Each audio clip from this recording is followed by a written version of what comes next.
dah. Ora ono apa-apa kok dah. Aku ngendang. Oh iya iya. Isen aku dinake ora iso ngendang. Coba kaya ngapa? Mak aku gemang dipondong se telat. Mak aku gemang dipondong dang tak dung tak dung. Aku wis pas e. Ya. Mak aku gemang dinodong dang tak dung tak. Ning lono dung dung tak. Dung tak dung dung dung tak. Tak. Tak. Tak tak dung tak.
Tabuh kalih kirang sedasa Petrus sampun sowan wonten ing joglo gamel utawi gamelan mriki anggenipun dipun dawuh supados mengeti nggih menika serangan umum 1 Maret saking para bapak-bapak Dinas Pariwisata Pak Arya, Pak Duwi lan sedaya kemawon boten saged kula aturaken boko setunggal ugi para punden pini sepuh sami lenggah wonten ing Kampung Gamelan joglo gamelan mriki kinarya srana ngemutaken bilih papan mriki menika nadyan wujudipun kados mekaten namung mboten kok ateges nyepelekaken menika papan kinarya ngrakit utawi pasang strategi duk nalika badhe ngrebat negari Ngayodya saking tanganipun Walandi utawi Walanda saengga dipun pengeti mujudaken setunggiling pengetan inggih menika serangan OIM utawa serangan umum 1 Maret menika menawi dipun waos cara ejaan yang disempurnakan. Matur suwun, matur suwun. Nadyan yo udane gerji ora leren-leren ewadene. Menika mboten namung dipun tonton ing sambil lenggah wonten mriki namung kula tonton streaming menika malah sak mangke mundhak. Saking kawan ewu sak menika kantun 1000 pinten. Ning nglumpukke wong 1000 iki ya ora gampang lho. Nglumpukke piyai 1000 nonton streaming menika mboten gampil. 1000 menika menawi dipun rawuhaken wonten ing papan mriki kebak ora bakal amot. Sembah nuwun. Mula tak suwun kanca-kanca ya aja nglokur, tak suwun-suwun kanca aja kendhu. Ditonton saka streaming. Mripate di ampet sik.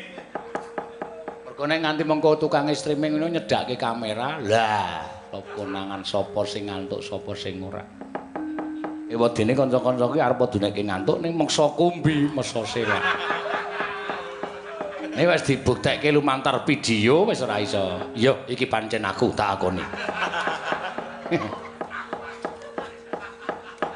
dan seneng aku save tenaga aja nganti ngoyo-ngoyo nek nggone nggon pendopo ngene iki nabuh tabuhe iki disenggolke demung sarone wis muni banter. Nek muni ning nggon panggungan ya pancen rada mbau sithik. Nek muni lemeke iki njobin utawa keramik ngene iki wah gamelan iki senggol wis celeng-celeng. Dadi ora usah perlu ngoyo, ora usah perlu ngetokke tenaga. Ya ngetokke, Mas, ngetokke sithik. Nek ora ngetokke ya ndak ora muni. Matur suwun. Gusti pepunden kula tasih kepareng lenggah matur sembah nuwun. Sekalian kemawon menawi mangke ndak kula supe Gusti menawi estu benjang 10 sura menika dipun dawuhi kula tanggalipun Jawi menika tanggal pinten? Kula mengke ndak mangkah klentu. Mengko nek dilalah aku wis tampa terus dikira pancen Masina pancen rak tau alasan. Nah menika sok mboten sekeca wonten manah kula. Sebab antasipun Gusti Yuda lan Gusti Sena menika sampun setunggal sedaya.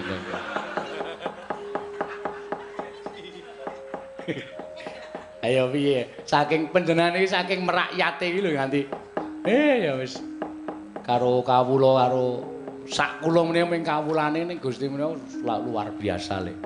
Ora bedak-bedake le apa jenenge iki Srawung panjenenganipun ya ora bedake kitraing aluhur, kitraing sudra apa Priman Wulandara nadyan namung derajate ngaceplik ning nek wis direngkuh dadi sederek sedulur ya wah ling ngrengkuh ya tenanan.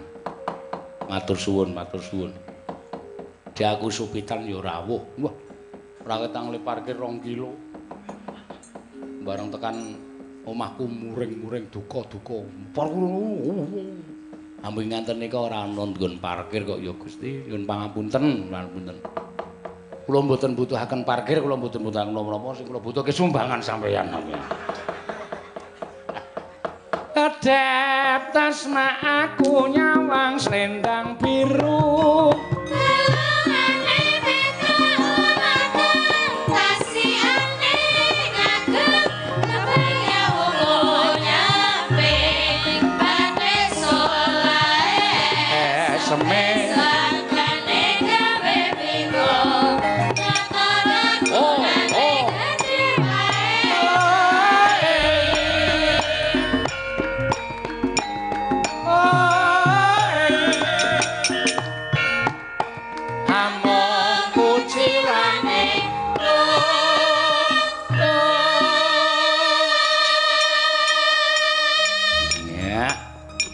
Suwun wah selendang biru penake ra jamak-jamak. Neno kula pitados piyai mriki menika piyai budaya sabab dawuhipun pepundhen kala wau papan pendapi menika pendak jemuat ingkang kaping pinten ngaten kagem sarasean nggih ketoprak ya sandiwara mila mboten momokal menawi. Dalu menika kathah ingkang tresna kaliyan budaya kula lan panjenengan ingkang asli ingkang tus klasik. Neno monggo suwantenipun Mbak Orisa Widyasari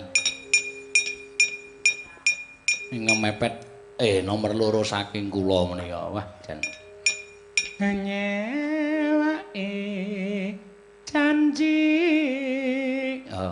ora apa-apa no. Aku ngerti kowe iki duwe penyakit radang tenggorokan. Kadang kula nek nggo nyuwara rong bengi wis sambat perih. Ora apa-apa, perih ora apa-apa. Diampet sedelo. Yo.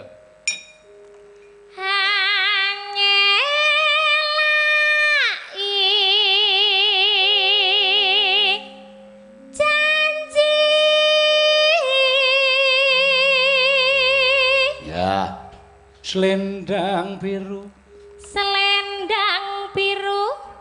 Selendang biru. Enone. Among enaki. Hati. Hati. Ya. Nora tekan batin setiamu.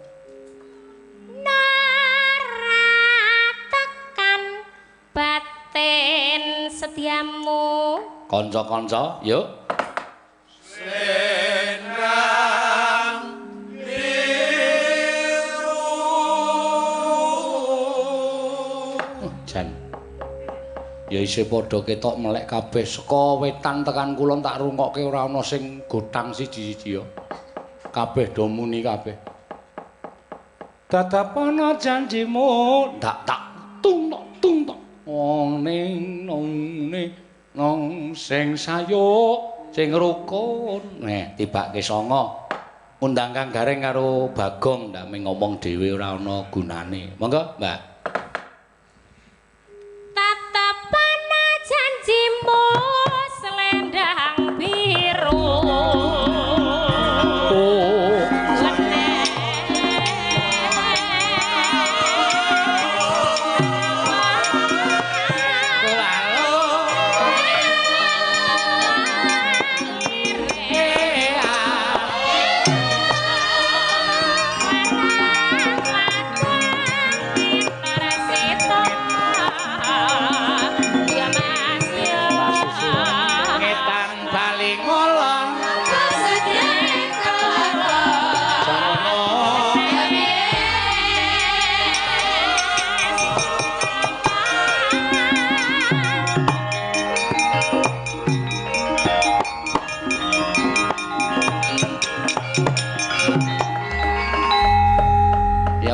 wajibe ya dipengeti kok ya, Truk. Iya.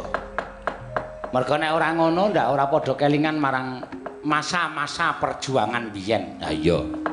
Wah ya critane ya pancen ya banjir getih, sarah ladu, ganggeng rambut, krikil untu, ewa semono ora menyurutkan semangating para pejuang-pejuang yen ngrebut kutha Ngayogyakarta. Di bawah arahan ngersa dalem ing kaping 9, Si Sultan Hamengkubuwana ingkang jumeneng kaping 9. Iya, mula panjenengane ya diangkat minangka dadi pahlawan nasional. Lah iya wis sak trepe. Ayo ning papan kene iki to. Papan kene iki sing dienggo apa jenenge iki? Mengatur struktur strategi peperangan.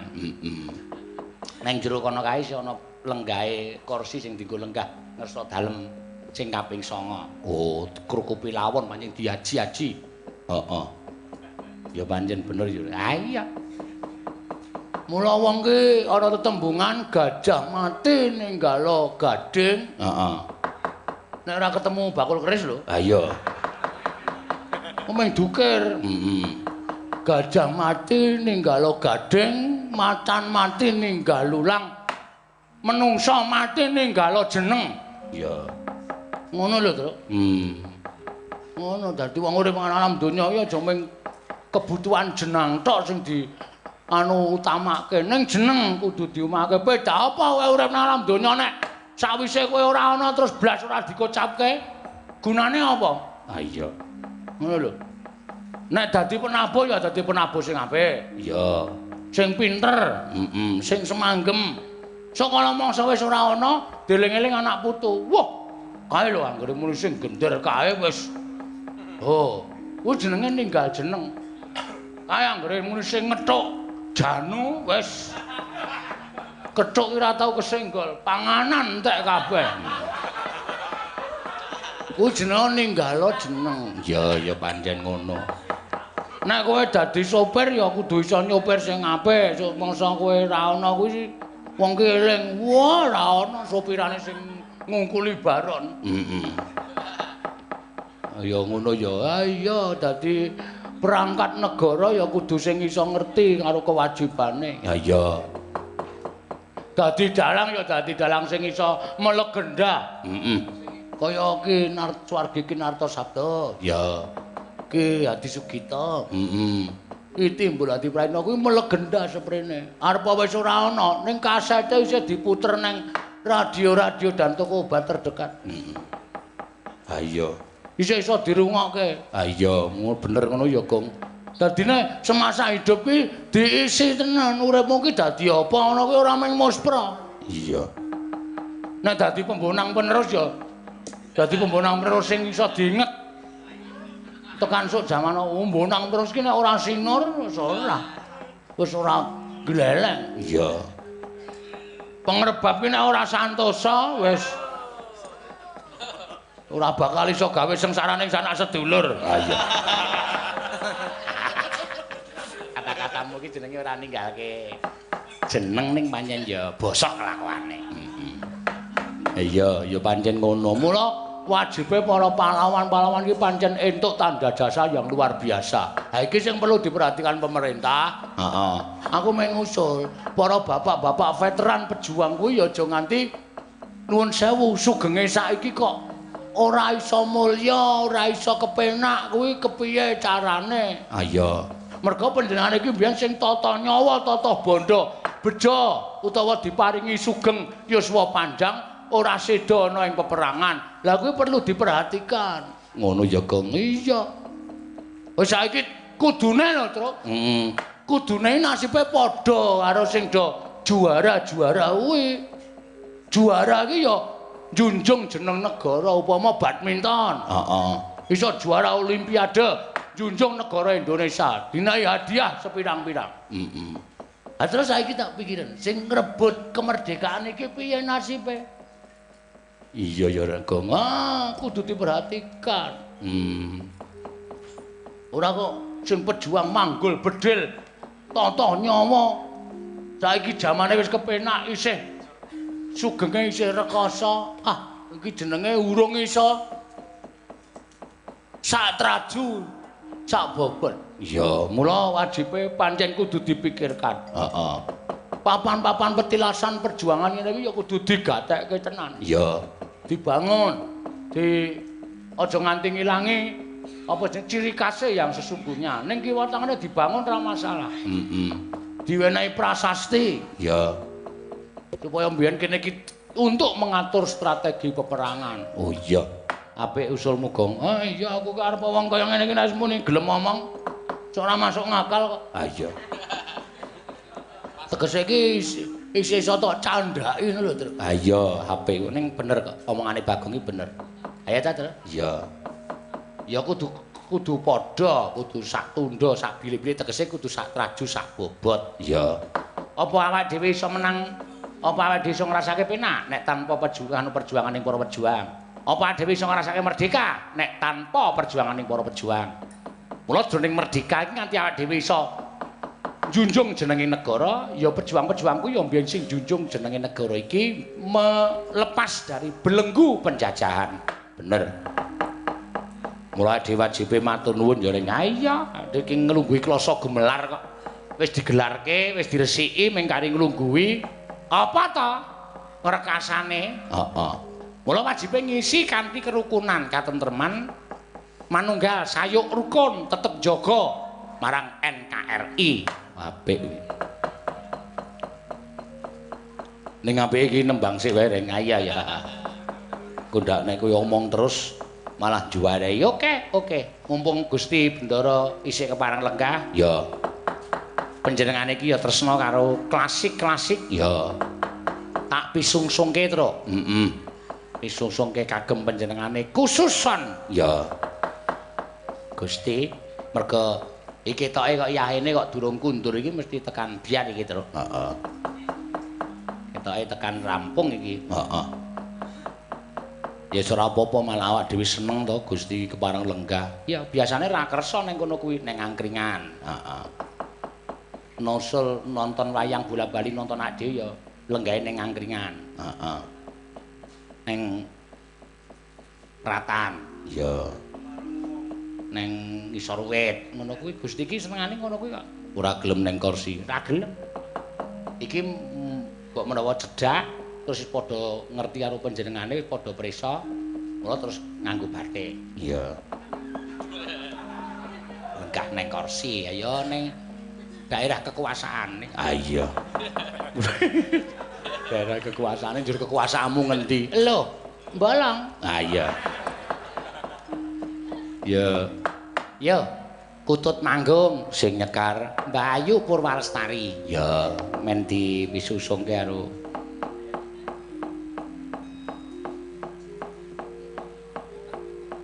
angkringane Mbah Wito ki mbok kon nyaosi wedang uwuh. Ah iya. Gusti iki piyayi kon ngunjuk wedang uwuh. Sing ngunjuk wedang uwuh iki kowe-kowe kuwi paling ora dek iki panjenengan iki bajigur. Oh. Wedang bajigur. Kopi susu. Oh. Kopi susu ini enak. Oh, ya lain. Dua yang berlainan. Kok dua yang berlainan? Kopi ini marai apa? Kopi ini marai melek. Nek susu? Ora, loro jane berlainan yang dicampur kok dadi enak itu. Kopi marai melek. Heeh. Nek susu mesti marai kriyip-kriyip.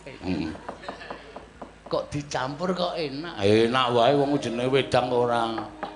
Sing marai melek karo sing marai kriyip kok dicampur kudune nek marai melek kabeh. Wis hop menang stop. Iki ben Kutut Manggung rasan dadak rame. Ya. Wayahe wus.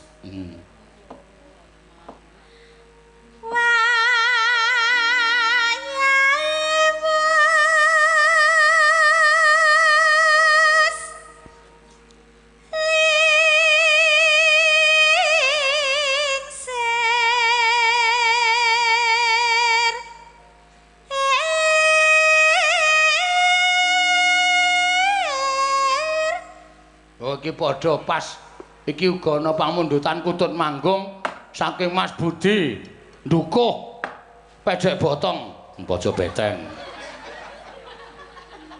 Kuwalik. Ha iya. Pojok beteng kok pejek botong.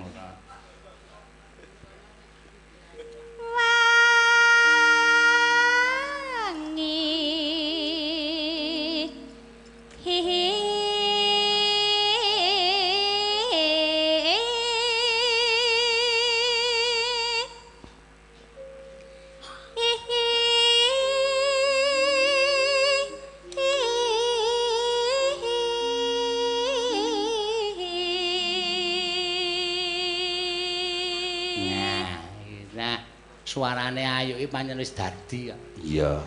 Next Sunyahni generasi. Oh iya. Yo pas kemersek ya kaya rebel ya Reng. Wah iya. Nek ayu next generasi sing lanang X.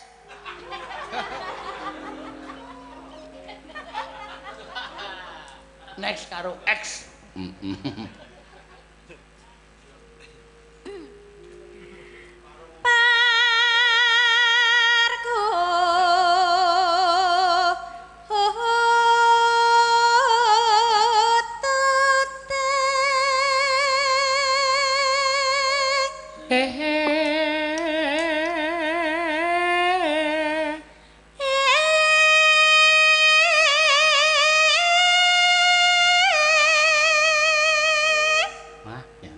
Arsa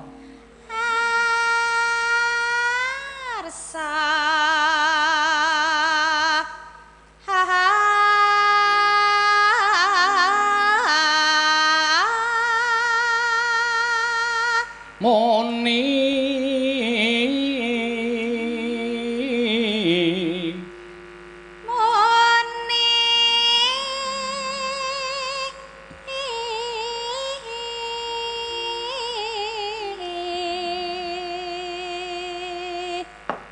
neng plang Neng plah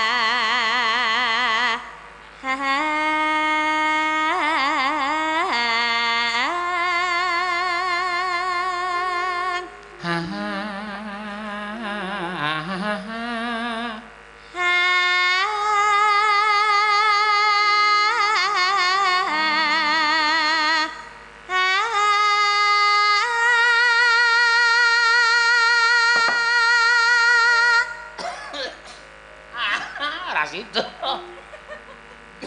Patul. Iki lho truk kewan cilik iki lho sok mlebu cangkem sak geleme dhewe. Heeh. Angger ngene klebon ngono watuk, klebon watuk. Ya ora apa-apa. Aku ki nek watuk malah metu wae. Heeh, Mbok. Ngono, cuh ngono. Heeh.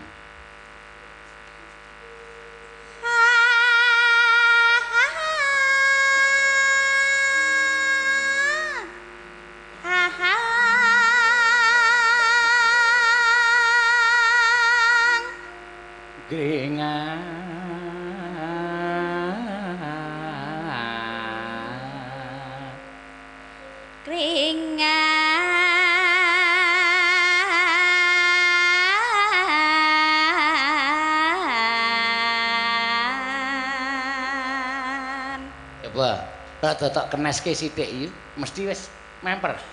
Anggo nyamar. Anu setiap kalimat utawa mengom mingkupi cangkem ki tok gawe kemayu. Anggo nyamar mana.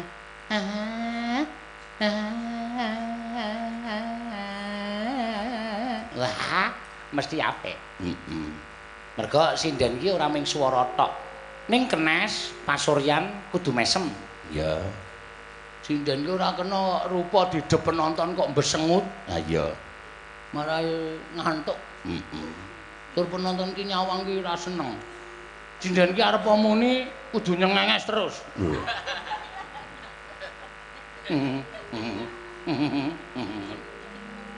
Ya.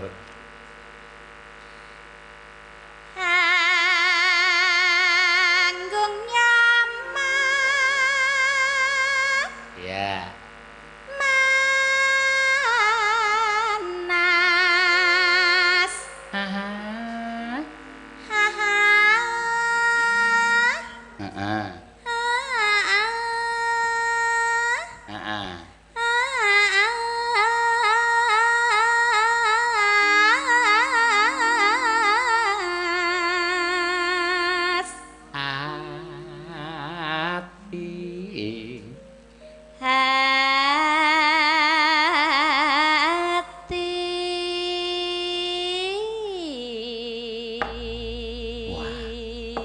kaya sore mau gumarenggeng ya, Tru. Pinggir kotak iki gayange ra jamak-jamak. Dolop iki anggere bar madang micek wis. Ha iya. Lek gumarenggeng ya menek sore to. Wah. Iku anggere sing guyu keseron ngelih. Entuk nok terus ndelik. Heeh. Bar kuwi turu. Iya. Ya wis ben ora apa-apa gaweane dhewe-dhewe kok.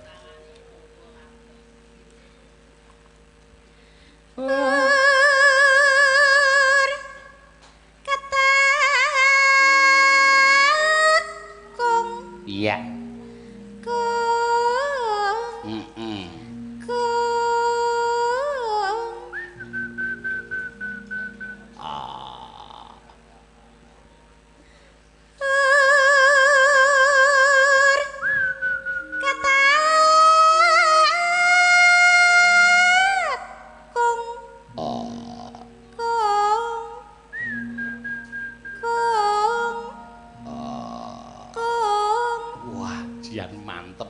Dicendel iki nang pendopo. Wah, dipetheti saka ngisor, tenguk nang ngisore karo ngedep kopi. Iya.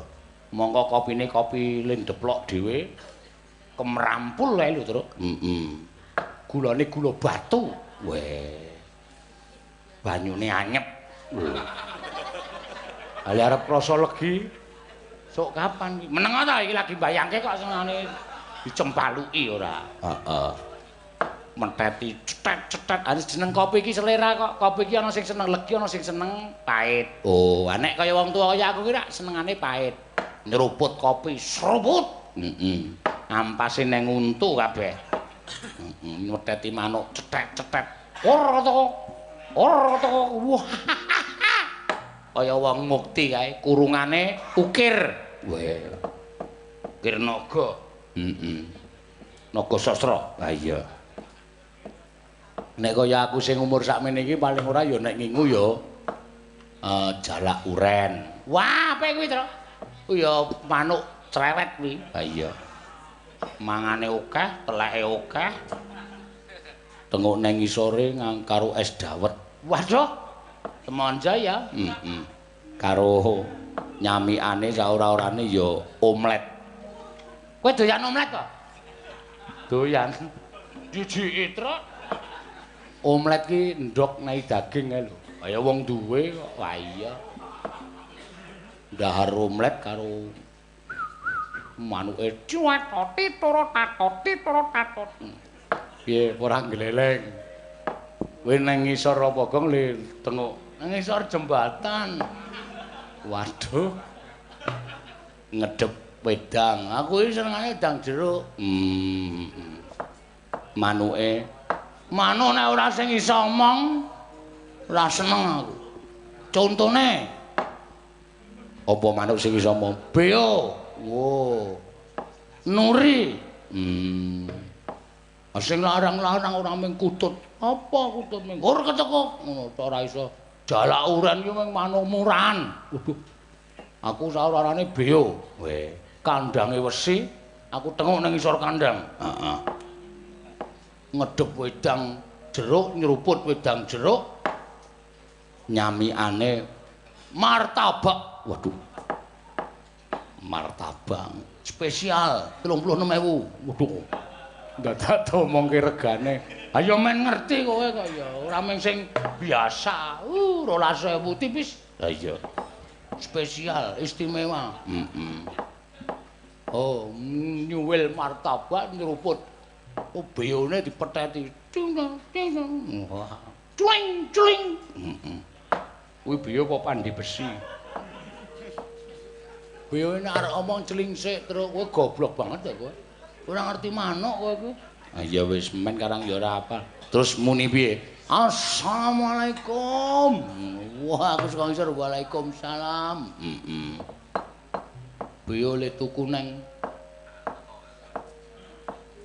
Sarkem. Ah iya. Bareng aku ngetok, Pak Bagong meneh. Tanduk meneh. Marai konangan bojoku. Werna-werna, Gong. Yo, Mbak Ayu.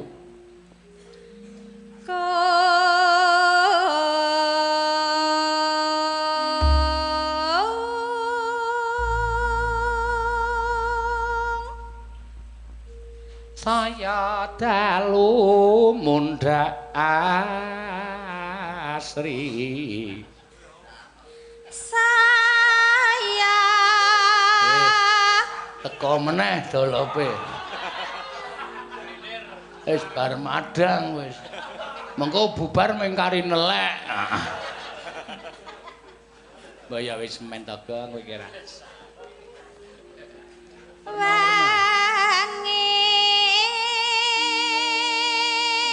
Mundhak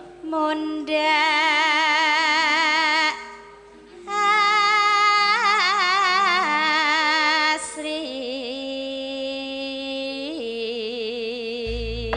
Arang aku ki mbuh ya trupa wis dipesthekke ngono ya. Pesthekke piye? Ki karo sing gawe urip ki pancen kudu ngopeni wong-wong sing kurang sakon kurang. Aku ngerti. Wadya bal aku ki nek ketemu mesti ya kowe. Ha iki sing iki ora ana apa-apa guyu wae. Wis to, aku tangi turu dhek ya guyu, aku madang dhek ya guyu. Aku mlaku-mlaku dhek ya guyu. Iya. Sing siji mecucu terus. Bareng guyu mengguk. Ah ya wis. Piye? Ah ya wis sekarang ciri khasmu kaya ngono kuwi kok. Amen lah, Tru. Tak lakonane. Iya. Mangga mangga mangga mangga. Sing siji ireng banget. Nek melek mung ketok matane tok. Iya wis. Ora apa-apa. Mangga mangga. Ala mangga mangga mangga mangga mangga.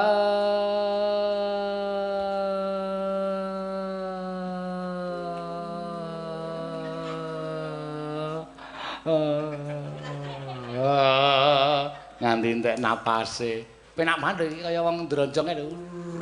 Ayo yo. Ambil napas. Ngono nyerot sik. Iya.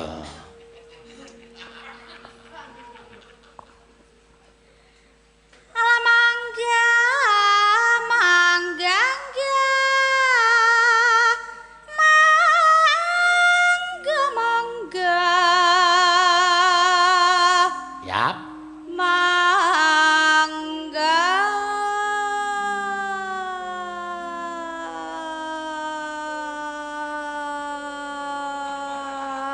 Iya.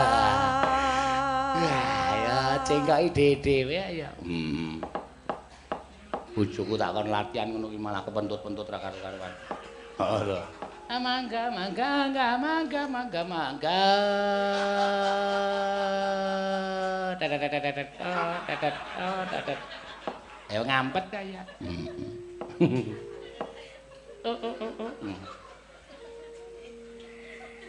Midanget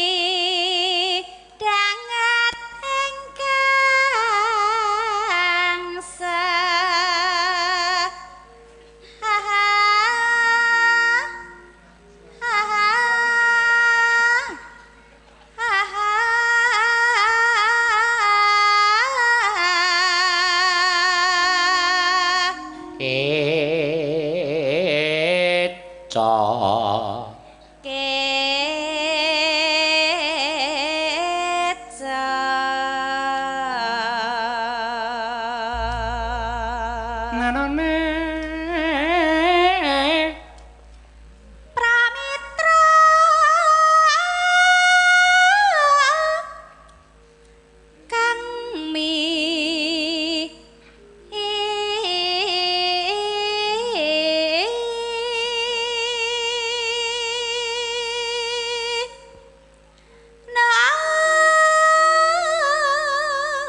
Sugeng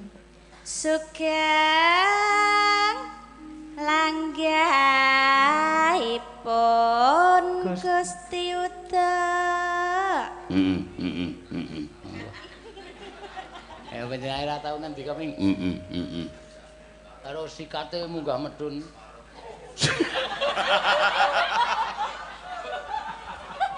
Sikate apa? Gawe brengos ya, Kang. Oh, kudu sikat to, udu. Pantil mencelat kowe.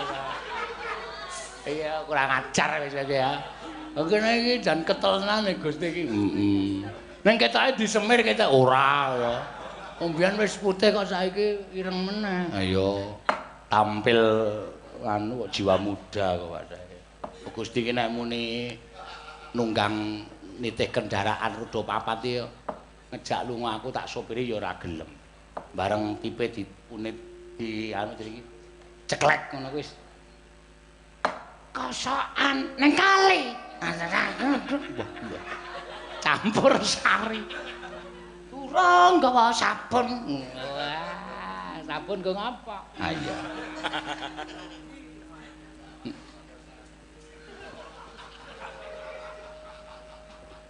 Iki dong apa ya?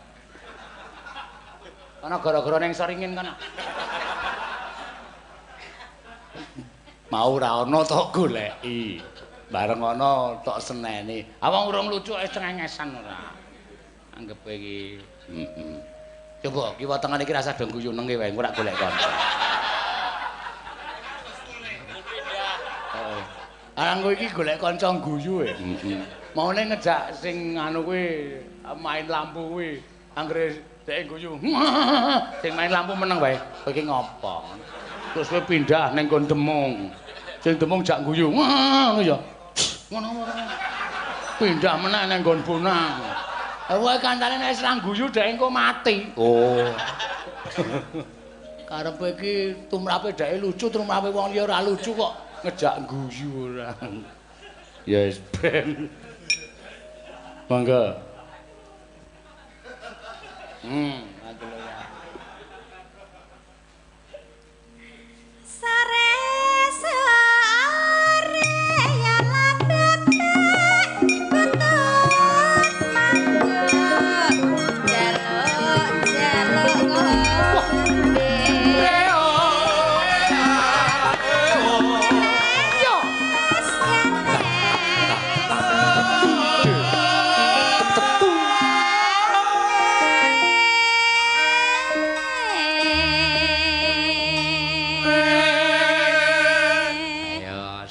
ya mirip tenan kok ya. Omben. Ya. Omben.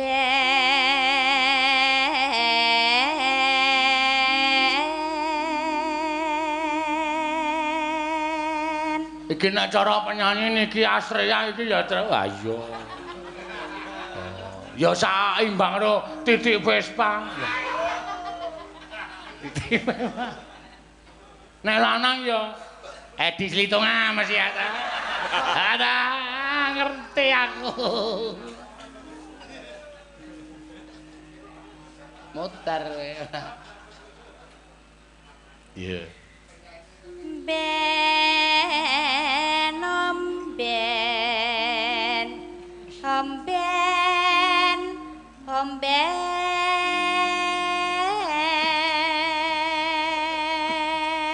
Ben omben ben omben ben omben omben ben omben omben ben omben ben omben iya iyan yen ayan ayan oh ya ora ono ning kowe mangkel aku apa-apa iso e iya nana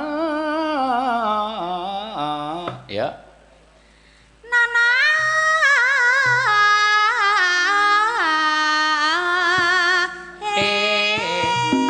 manu ekuto aduh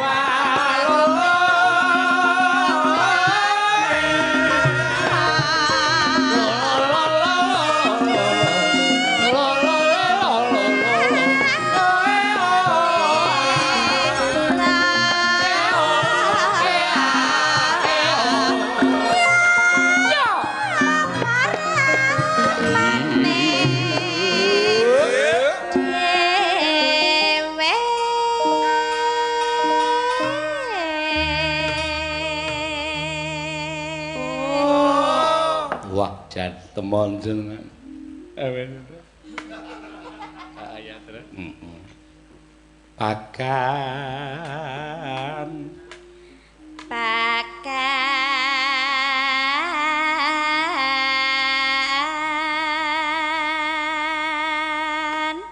Tak pakan. Tak pakan. Pakan nono. Pakan nono. Tak pakan. Tak pakan. Pakan pakan. Pakan pakan. Kan pakan pakan pakan. Kan pakan pakan pakan. Tak pakan. Tak pakan. Pakan pakan. Pakan pakan. Ya tok gonen ndi terus. Arep gonen glithikan. Aku kok cengkok apa-apa ya. Nono.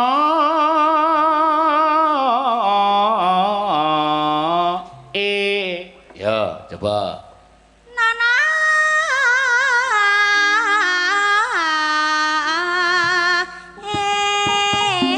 Manuk ikut. Aduh.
Iki aku iki. Ya. Paling tak enteni nggon kene iki. Hingga nyirep udan. Wah. Ya yuk. Duh. Nah. Aduh. Ku mung cukup diadu wis seneng ra jamak-jamak. Ya. Duh.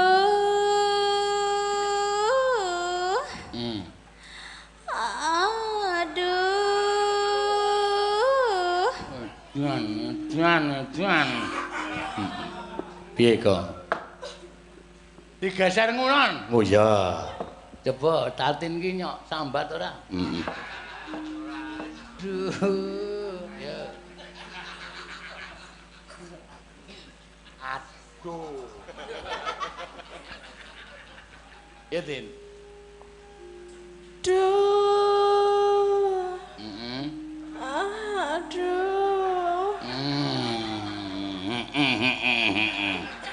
Piye Gong? Sip. Ayo. Anu Elisa dilumpati. Elisa urung krama. Ayo. Lho hubungane apa? Menjiwai karo orane lho, Tru. Iya. Yo, sapa iki jenenge? Ika. Ika tak ndelok aduh Ika.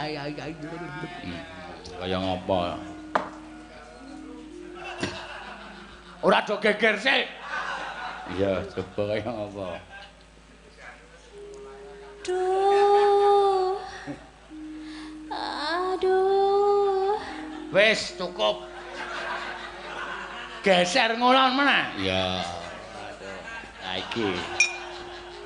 Ayo. Sapa jenenge iki? Sapa iki? Iki sapa, Tru? Orisa. Orisa. Magdalena. Duh. Aduh. Kuwi ngapa ya nganggo ngono, Bang?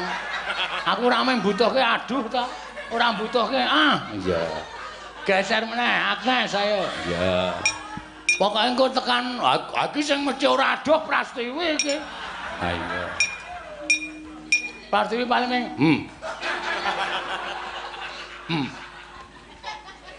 Iya, Nes.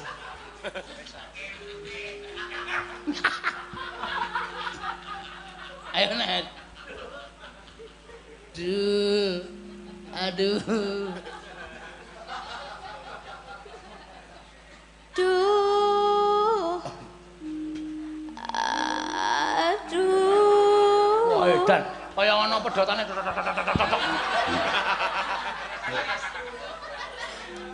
Anu jenenge wetane ayu iki sapa? Anu Neti. Ah iya.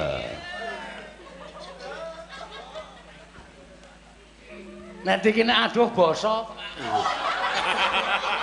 Aduh kok basa iki piye? Ades. Ora ono. Aduh kok basane ades iki ra ono. Ayo coba Net.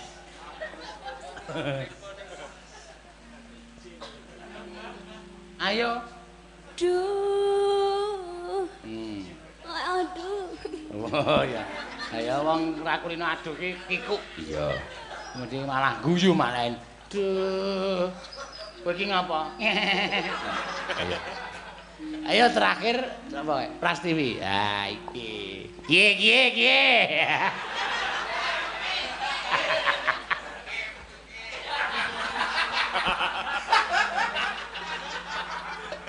Ayo, Bra.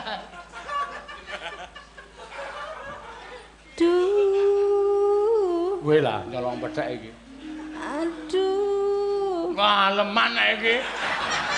Genah yakin ngaleman. Ana mesti aku tak tuthuk bathuke kowe. Kok wis rapen? Wis yo, Bayu. Wis tuwek kelek kok ora tau. Neno. Mangga ditelaske, Mbak. Wangi.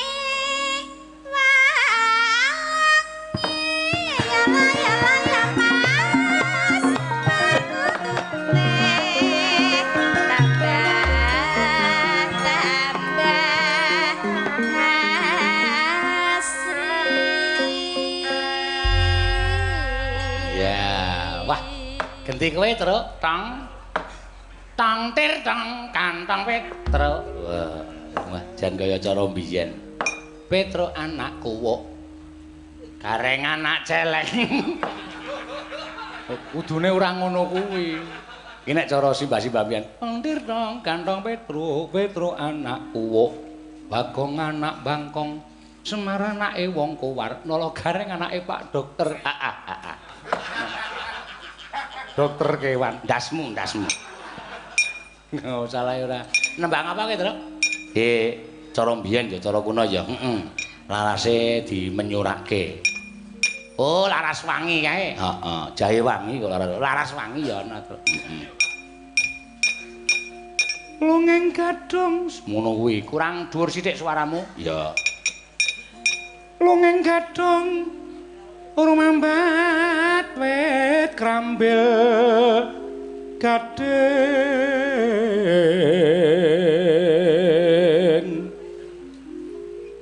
ana randha menyang sendang. Wah, penak. Medak nyangking mentong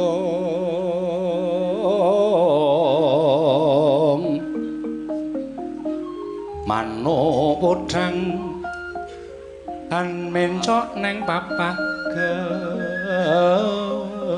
gedang nujuki waing kemundung nujuki waing kemundung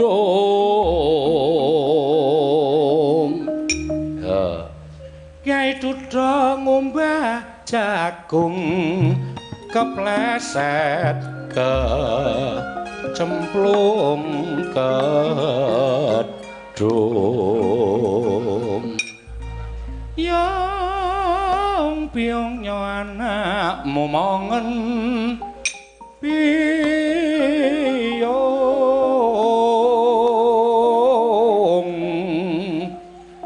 kunalal gane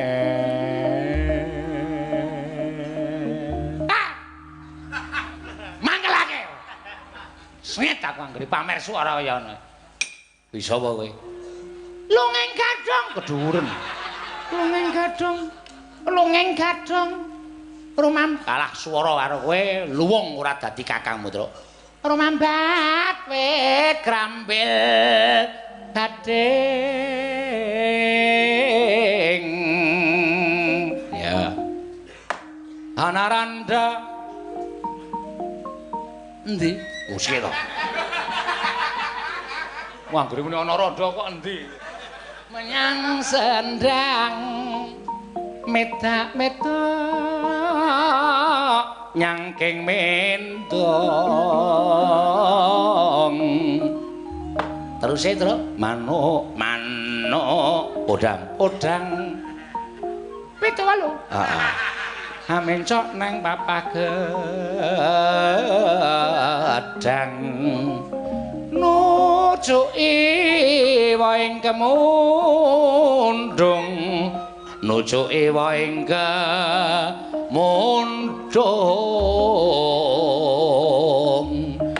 Kyai Duda ngombah jagung kepleset kecemplung kedung yang piungnya anak momongen piung kunal danel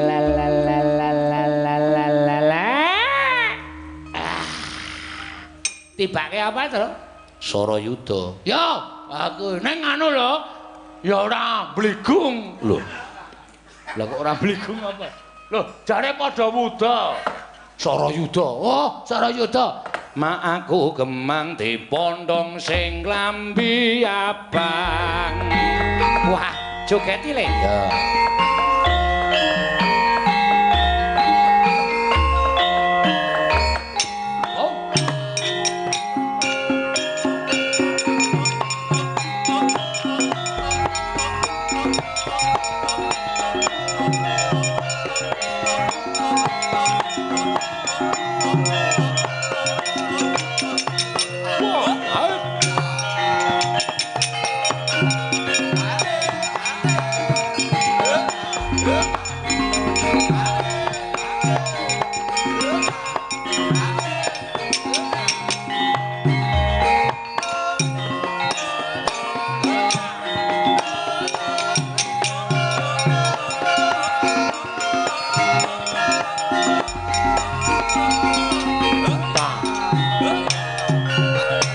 Langsung suwo.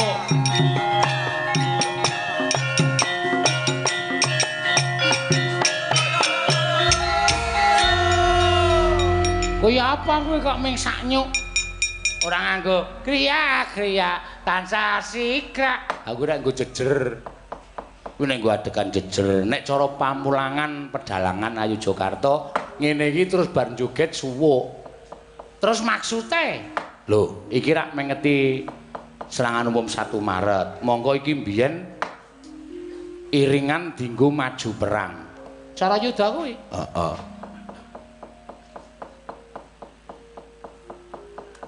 Mak aku gemang dipondong sing lambi abang ning nong ning nong ning loli lelo lilo loli lelo lilo tatung tang ketatung ketatung gendang ireng ya tung tung tang tung tang dang tatatung dang tatatung tatatung dang dang dang dang dang dang. Wah, kowe ngendang ya wasis cah gending kok. Iki sing ora tau iso ngendang sak jeke urip. Dah. Ora ono apa-apa kok dah.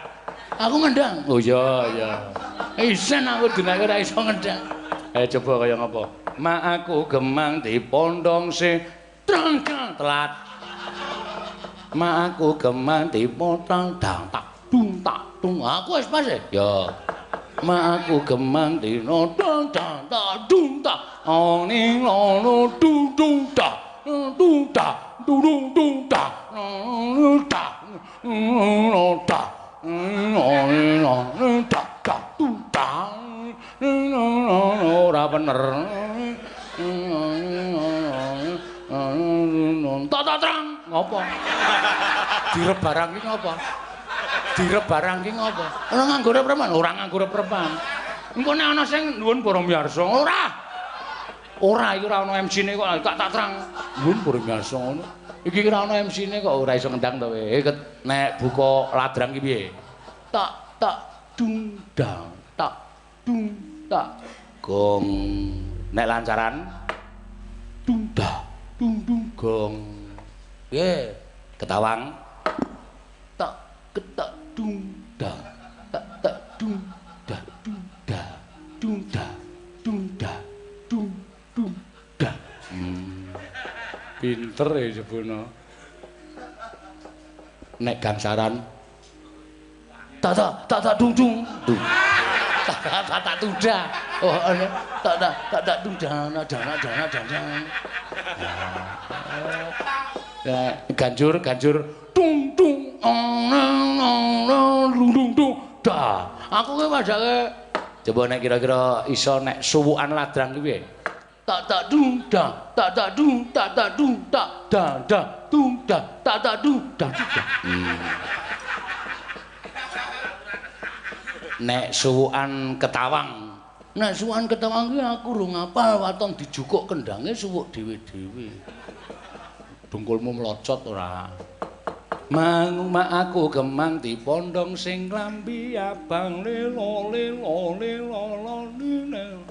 Nek kuwi diganti, mak aku sedih dipondong sing klambi putih. Lho. Iso gawe apa-apa isa ya, Tru? Iso. Mak aku mumet dipondong sing ranggo iket. Lho. Mak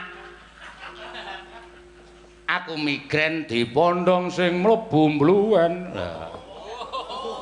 Migren tenan aku. Apa-apa isa ya, Tru? Iso. Dadi Mak, aku masuk angin. Dipondong sing nganggo Lah kecekel kowe ngene saya mumet kowe ra. Mak. Mak ngopo? Jadi tema. Oh. Ngene, coba aku sing bedheki cara Petro. Ya. Mak aku kembung medal. Dipondong sing nganggo nggawa lesung, duwe lape pinter. Mak mata kula ora. Dipondong sing nganggo pipa. Mak. Lara tenan iki, Mak. Ha iya. Mak, ngopo to? Masak urung? Wis. Aku iki arep bedheki ora guyon gong ayo guys. Bar nembang apa? Isih slendro ta, Tru? Isih.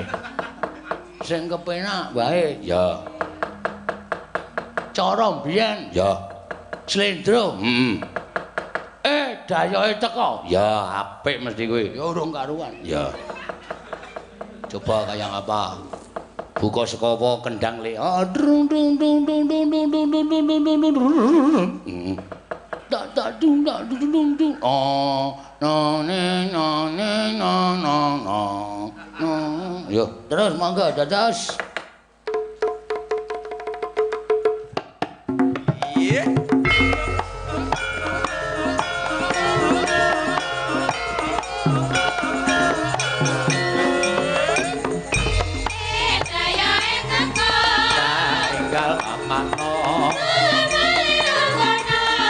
Gelarno kloso tambalan jadahe babu gawe isin lah aku golekno salin lho iki wajib ditotol pitik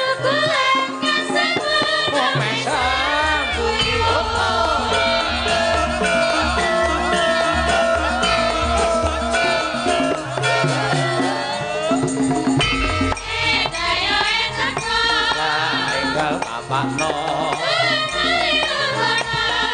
gelarno kloso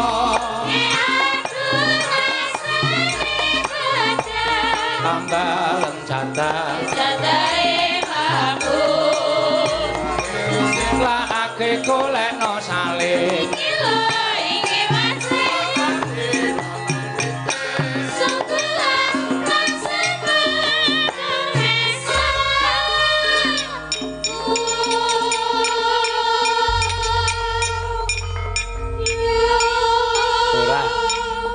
janjane kowe iki uncak-uncek kuwi ngerti saire ora, Gong? Ameng dayahe teko kok. Nganu ngece karo kowe. Piye? Dayahe teko. Gelarno klasa. Klasane bedah. Tambal udu kuwi. Kuwi tembang biyen ning iki wis diripta karo pujangga dihaluske. Oh, tembung asu ora ana. Kuwi dilangi men supaya kepenak. Men basane iki basa sing apik. Upamane dayahe teka lah enggal papakno tumuli lungguhna lah gelarno klasa adu klasane bedah tambalan jatahe mambu gawe isin lakake golekno salin kilo iki wajik lho kok di total pitik suguhan kang semu mung mesem guyu lho nek kowe piye dayahe teka gelarno klasa klasane bedah tambalan jatahe mambu pakakno asu asune mati kelekno kali kaline banjir kelekno pinggir ha kuwi diganti kaya ngene iki kudu apal kuwi tembang ya tembang iki pancen bener ngono ning iki diperhalus kudu dapalke. Pamane dayahe teka lah enggal papakno. Lho, ora ana sing nganu to. Tumuli lunggana lah gelarno klasa. Adu klasane bedah tambalan jatahe mambu. Gawe isin lake koleno salin kilo iki wajik. Lho kok ditotol pitik suguhan kang semu mung mesem guyu. Ki nek nggo wong telu apik lho, Tru. Iya. Ning Bagong iso ora. Aku nembang ngene mau aku wis apal kok. Waduh. Langsung. Dayahe teka lah enggal bapakno. Pakakno asu. Lah. Andel ora. Papakno tumuli lungguhna. Ngono.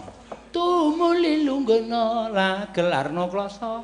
Adu klasane bedah tambalan jatahe mambu. Ah, ngono kuwi. Gawe isin lakake golekno salin. Kilo. Endi? Iki wajik. Lho kok ditotol pitik. Suguhan kang semu kelekno kali.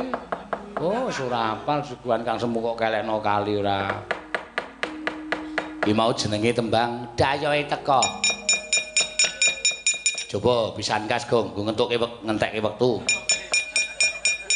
Ngentekke wektu. Kowe nek ora tok ati-ati, pokokan klerune lho, Tru. Isih 26 dina lho iki. Nek saya suwe klerak-kleru, wah. Menghancurkan pasaran, Tru. Iya. Besok awan cangkemmu tak gebeke rek. Aja kuwatir. Tuman bae ora saking licine kaya. Heeh.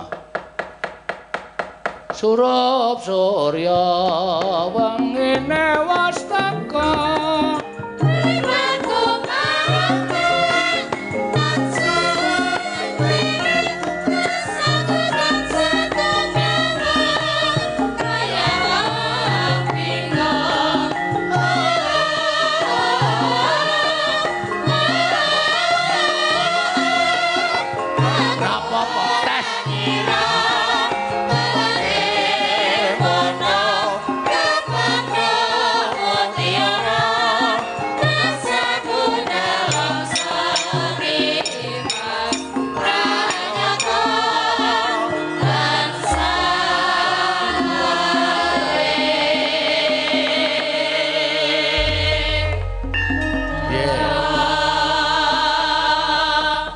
Sidik kok. Wes iki tak putus sampai di sini.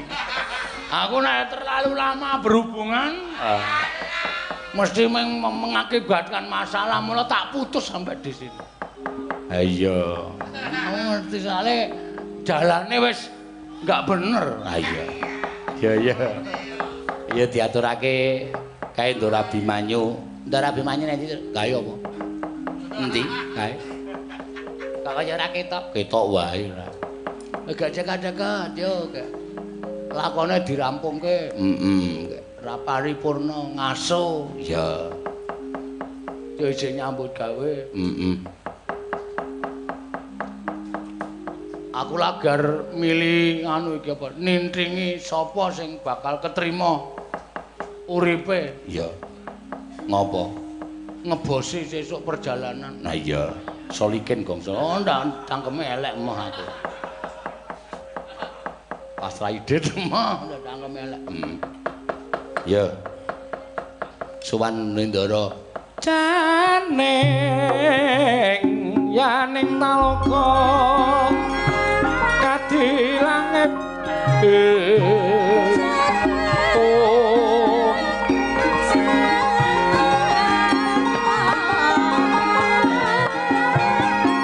Mambang pangtepasulan upamaneka lintang tulya kusuma yana sumawur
nalika den prayitna semuriris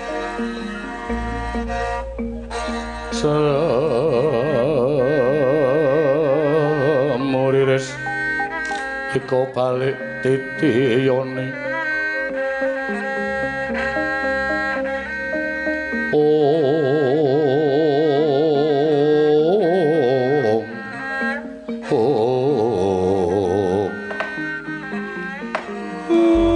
Pundara enten apa to Gus? Kok pasuryane katon rengu sundruting guwaya ketingal sanget ndara nedheng menggaliaken satunggiling perkawis. Nggih Den, tepunging wimbo gligaping paningal boten kados adat sabenipun. Nggih Ndara. Panangabdipun Petruk Semadong dawuh, "Pripun Ndara, ajeng ngajak jajan apa?" Wis. Jajan-jajan kuwi apa? Sing dirembung mung pangan wae kok ora. Kiai Semar Siwa Badranaya. Kula wonten dawuh.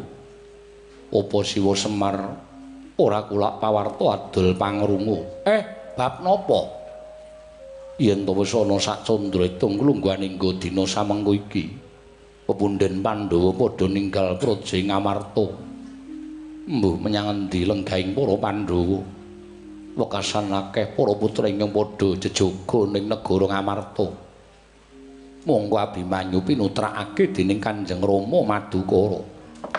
Yen to nganti Abimanyu ora manunggal kelawan para putra melu njaga marang katentremaning negara Ngamarta doh nyono crak nyono padha mestani lamun Abimanyu sawijining putra ingkang ora ngerti kelawan wong tuwa sarta ora iso ngaturake dharma bektine kelawan pepundhen Pandhawa. Siwa Semar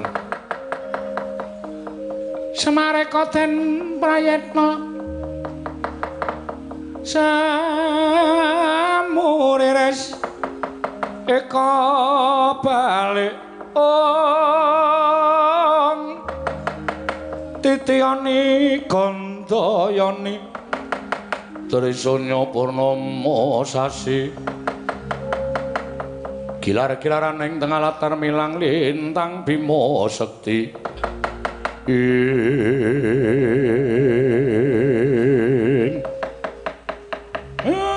lah kersane niat kemung bakal nyawiji lawan para putra Pandhawa ing kemapan ning Praja Ngamarta. Niku prayogi Ndara. Niku apik, niku becik, mboten ninggal dhateng kewajiban kasatriyan. Anak mojo ning kengkeri Kakang Semar. Ndika tindak kula dherekaken nggih Den.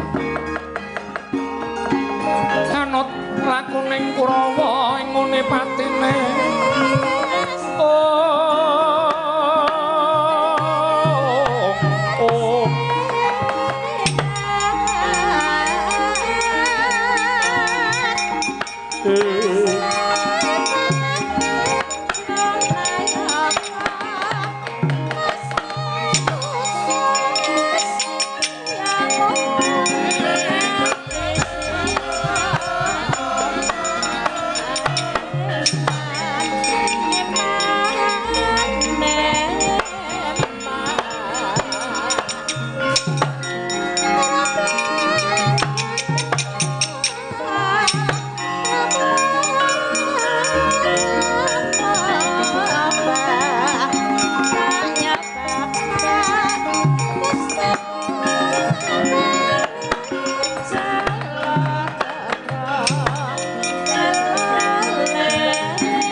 Uta Pandhawa tata gati Wisraya Indriyaksa Sara Maruta Pawana Bana Margana Samirana lan Waryayang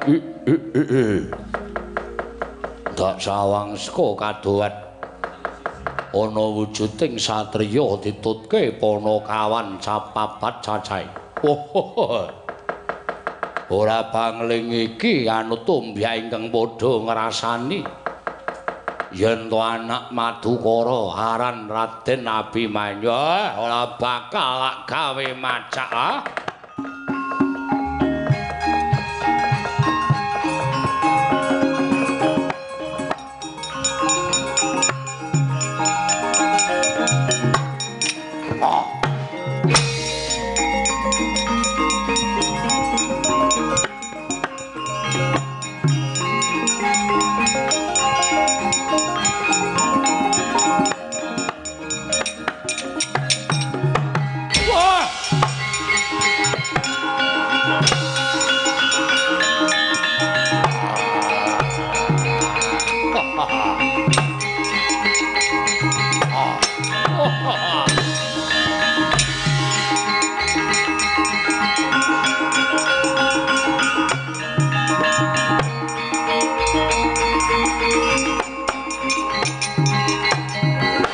Anut lakoning Kurawa ngene patine Sang Abimanyu kena ing citra aja kaget aku ingkang merpeki lawan kowe Raden ana wujuding Nalindra-yaksa kowe sapa mburi saka ing guwa Kirata Prabu Gorodahana Prabu Gorodahana ya dasar kepara nyata ana wigati apa dene kowe merpeki lawan lakune Abimanyu ora usah dadak mbok tutup-tutupi sarta aku bakal prasaja karo kowe Raden yen to Gorodahana manjing dadi sumitraning Sinuwun Prabu Ngastina bakal Sri Nugraha kasengkake ngaluhur saya kuncara lan dadi nayaka ing Ngastina yen to aku bisa ngrangket Pandhawa sarta gawe patining Pandhawa apa dene gawe patine anak-anak Pandhawa sumurupa yen to kabeh dulur-dulurmu sing padha jejaga ning negara Ngastina wis kepikut dening aku mung kari ngenteni patine dulur-dulurmu Abimanyu.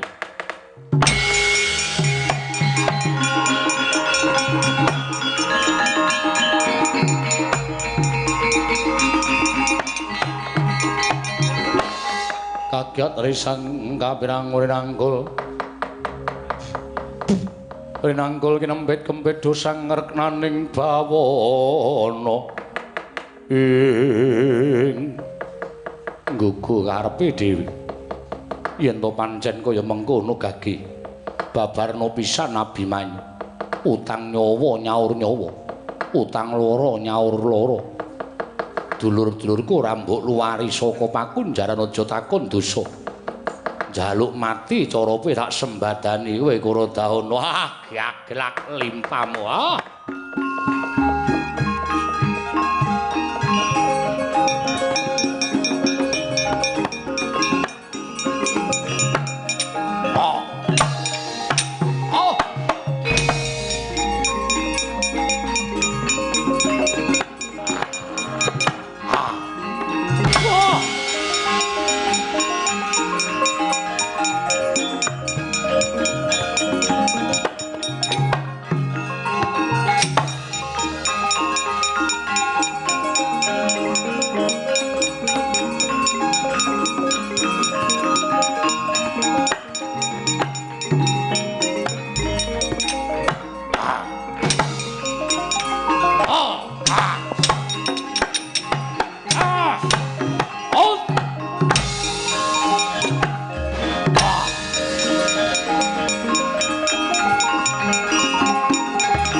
Pidi ora mukal yen dulur-dulurku padha kepikut marang Guru Tahun. Mangapa kira-kira kowe kuwagang nadahi jemparingi Abimanyu Guru Tahuna?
Dewasan Pak. Dewasan iki kowe aku nek ora ndang mlayu matur Ndara Pandhawa goleki Ndara Pandhawa ning endi lengke. Ora bakal rampung perkarane Pak iki ngembet nyawa lho Pak. Petro eneng ngopo? Eneng ngopo lah kok gugup pucet raimu? Ngetutke Ndara Abimanyu. Mula kowe iki nek ngetutke iki sing cedhak to Pak, dadi ngerti perkarane, ngerti lelakone. Apa kok mung cukup di? Nang apa Ndara Abimanyu ketemu buta? Mbuh jenenge apa? Ndara Abimanyu kepikut dening buta, butane ngamuk. Iki kowe karo aku nek ora mlayu melu kepikut karo buta kae mau mengko le matur Ndara Pandhawa sapa? Nala Gareng digugah Bagong kon adus. Lho. Kok Bagong kon adus? Bagong lagi adus kon gak wis ayo dem mlayu sing adoh ya Pak ya. Ayo.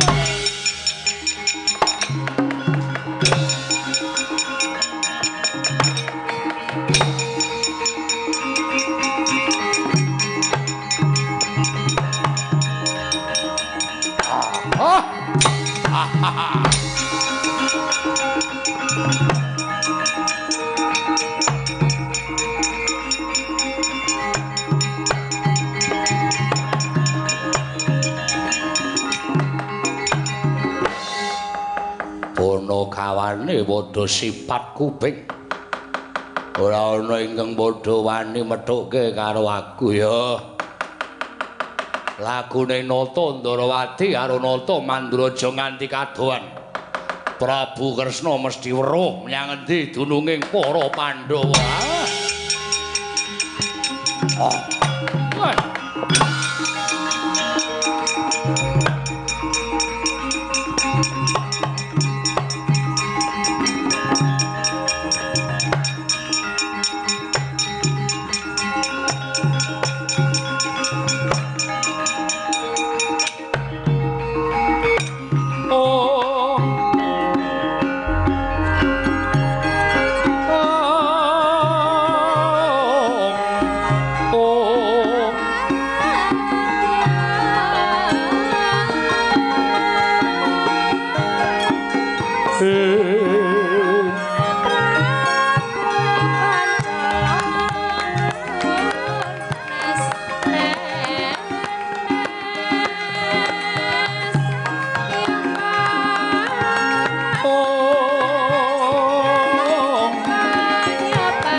sumubang pangaruna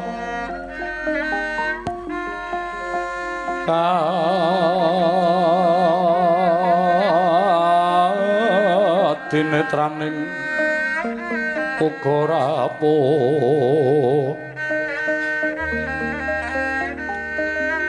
sataning kukila ring kanikara saketar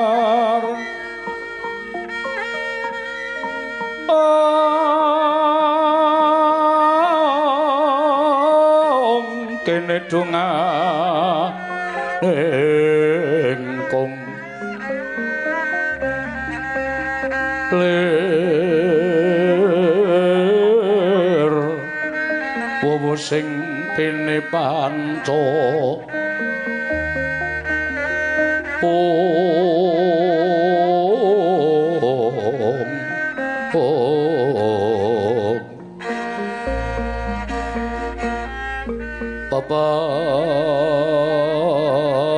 toking hayam wono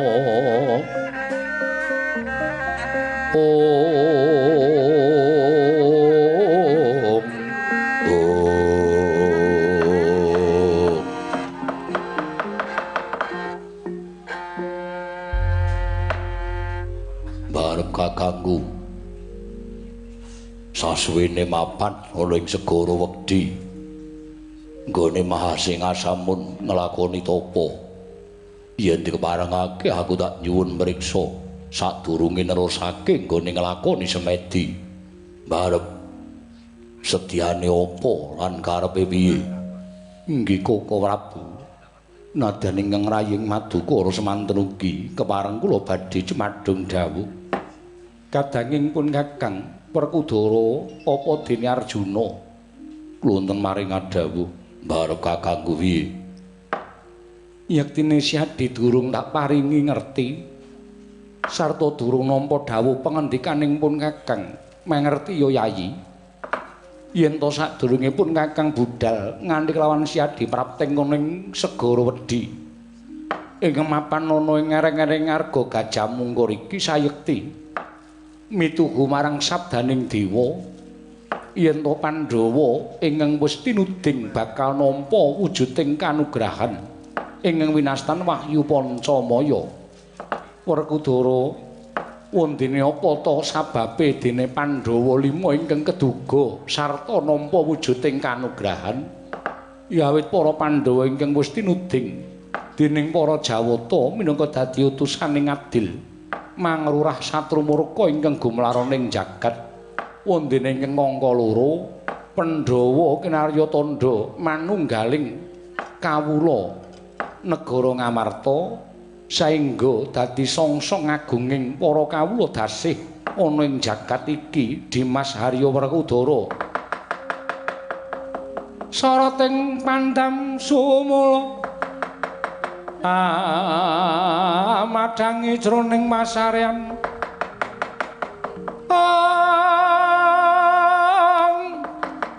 ngenangi wadana katon remu-remu kalingan ngangreng sang diamanah engkung sumungkem kuling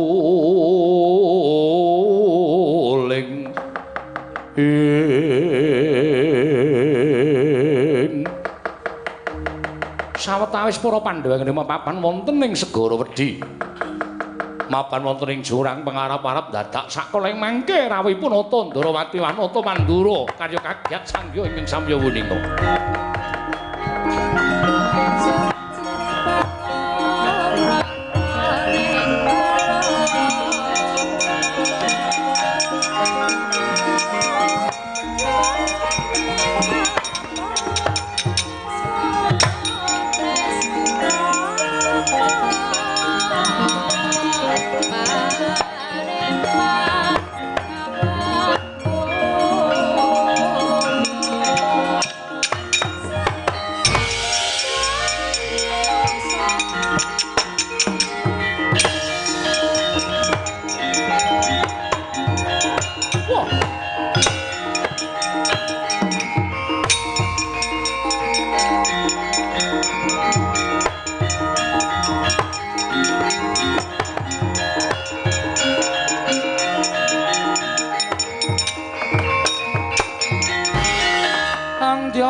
myok gumulung mangung sireng sata Kurawa kambaung gesru katite merut layut sagung praratu sagung praratu kang sangswatama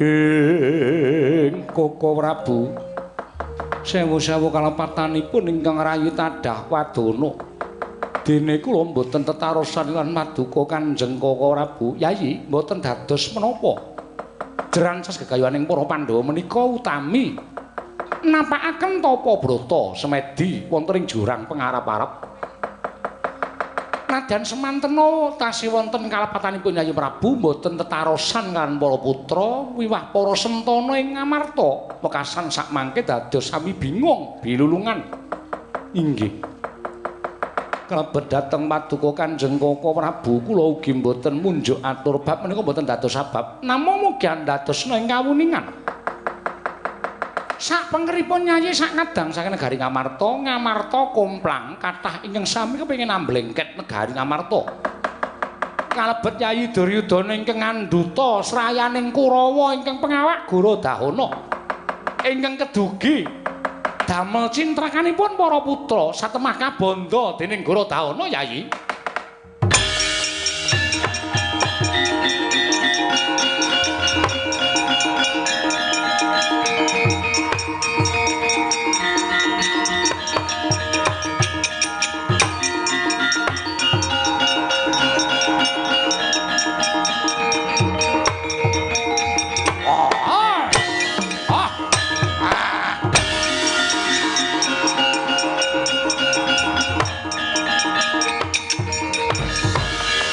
Pandhawa tata Katiwisraya Indriyaksa Sara Maruta Pawana Bana Margana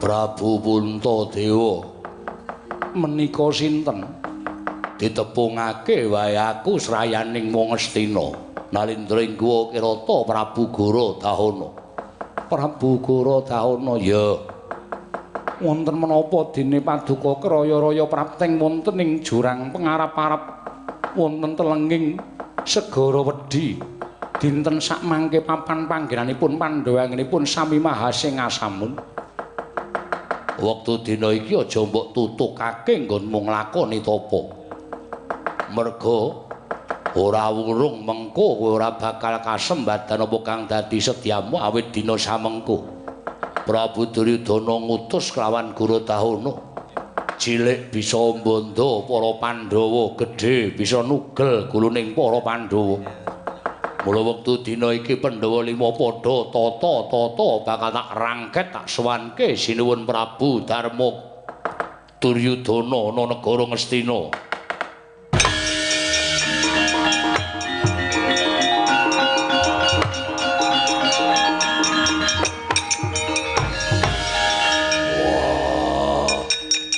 arep kakangku Lilanana tak jangkae Gorodahana wani bakal ngrasani ngrangket para Pandhawa Koko Prabu Lilanana Arjuna Werkudara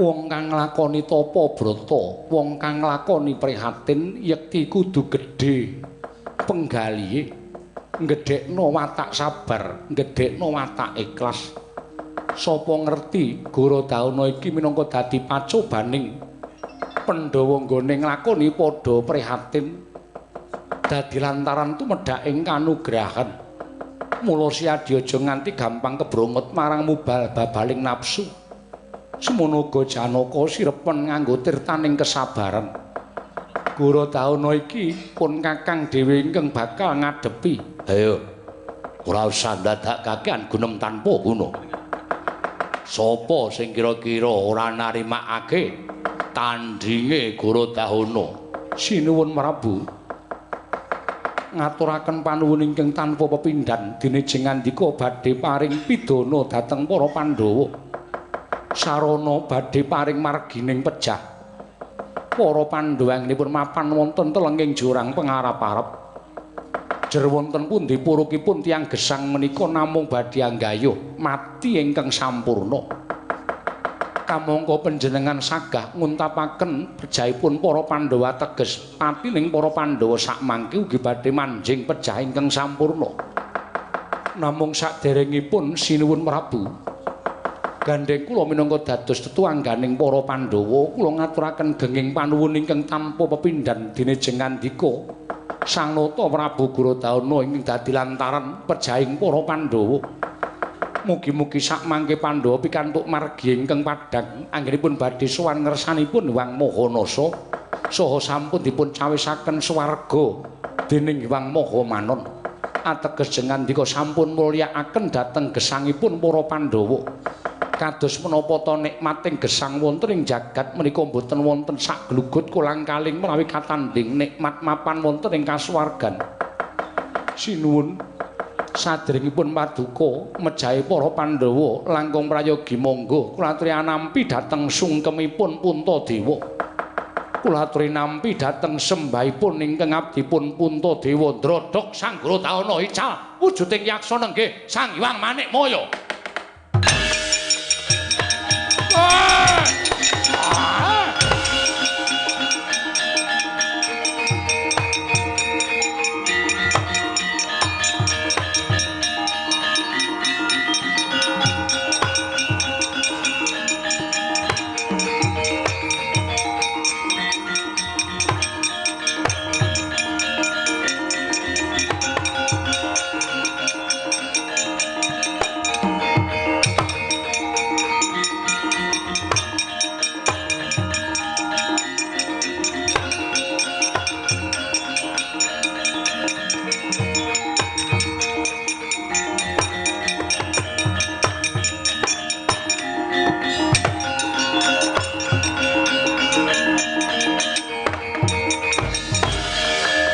Kang Nyarewangsit Pindha Kumbang hangat saping madu sarining tawang susuh angin ngendi nggone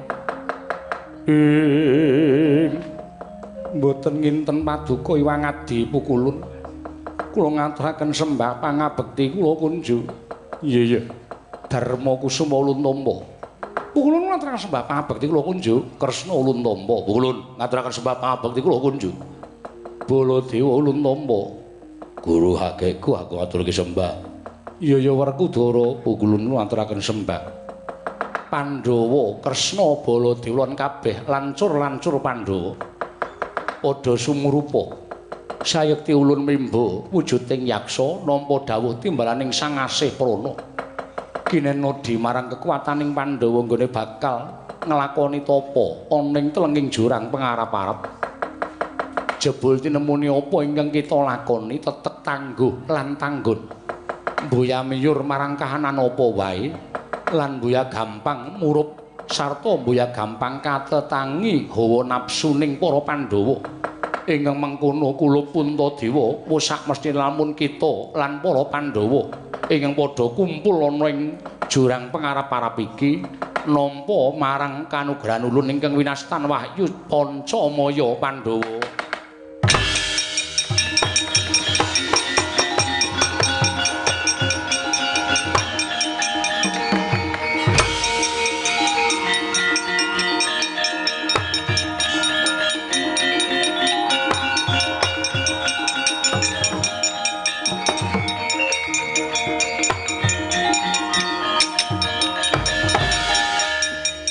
Full. Tempat duduk full. Ora ana nggon meneh. Lamit teng mriki. Petro ora edan aku ratu. Oh yo. Ngono. Kula niku ya abdi. Abdi arep apa tekan kene? Matur ngaturaken duta Pengawung. Lho. Duta kongkonan Pengawung Rajapati sapa sing tekaning pati? Ndara Abimanyu. Wah, kalah karo Gorodana. Iki sapa iki? Lho kok iso nang kene? Kok iso nang kene? Mula ki sesuk meneh iki ora mampir cakruk micek. Ya Pak, kowe iki mau tak jak mlayu mampir cakruk turu barang. Ha iki lakone wis rampung ngene piye? Matur ning sing diaturi wis lenggah ning kene iki. Wah, isen. Petruk ngapa ning ngono ki, Pak? Duh. Ki lurah kula menika nadyan awon-awon pendhita. Ora bubuti rambutmu meneng. Nggih. Wis kono mlaku-mlaku sik tuh sia kono. Pot anu cucul iket sik kono ndisiki kanca-kanca.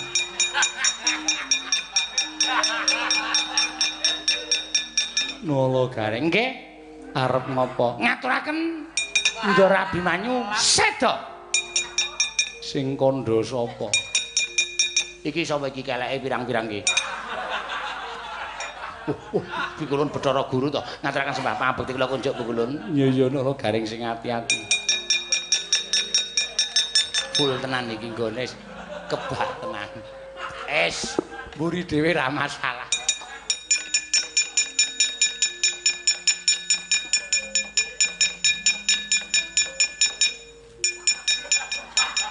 Bagong wong edan Kakang Semar Bagong ki mbok sok diwarai tata krama.